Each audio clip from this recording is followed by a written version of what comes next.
a peaceful African village surrounded by farmland and palm trees. In the village of Ikoro, two young men grew up side by side.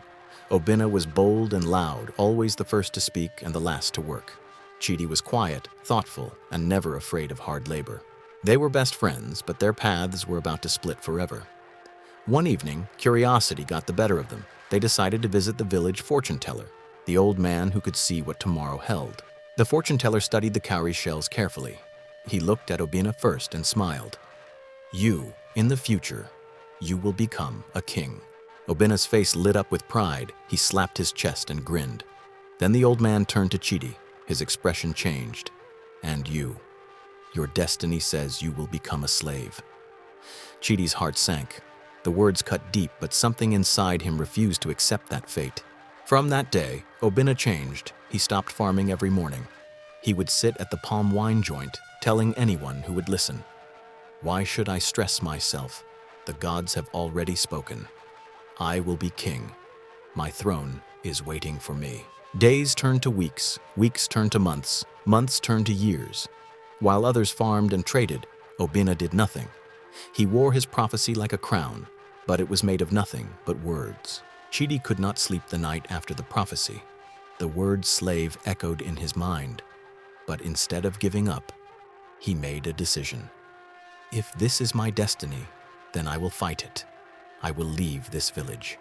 I will work harder than any man alive. No prophecy will define me." Before dawn, Chidi left Ikoro with nothing but determination in his heart. He traveled far to a distant village where nobody knew his name or his prophecy.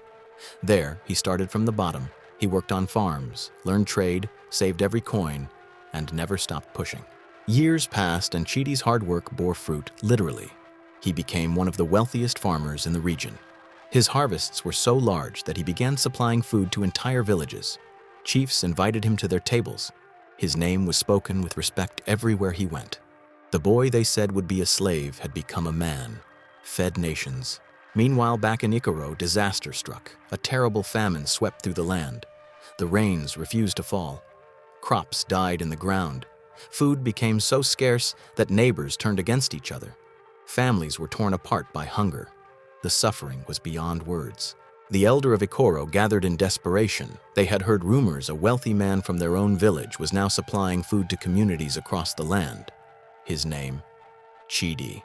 "We must send word to him. He is our son. Surely he will not let his own people perish." Messengers were sent to find Chidi and beg him to return and to bring food and save the village from starvation. When the messenger arrived, Chidi listened carefully. He remembered the village that watched him leave with nothing. He remembered the prophecy that tried to chain him. "I will help my people. I will bring food. I will teach you farmers how to plant again and rebuild the land. But I have one condition." The messengers leaned in. "Make me your king." The elders did not hesitate. They crowned Chidi as the new king of Ikoro. The man that the fortune teller said would be a slave now sat on the throne, not because of prophecy, but because of perseverance, not because of destiny, but because of discipline.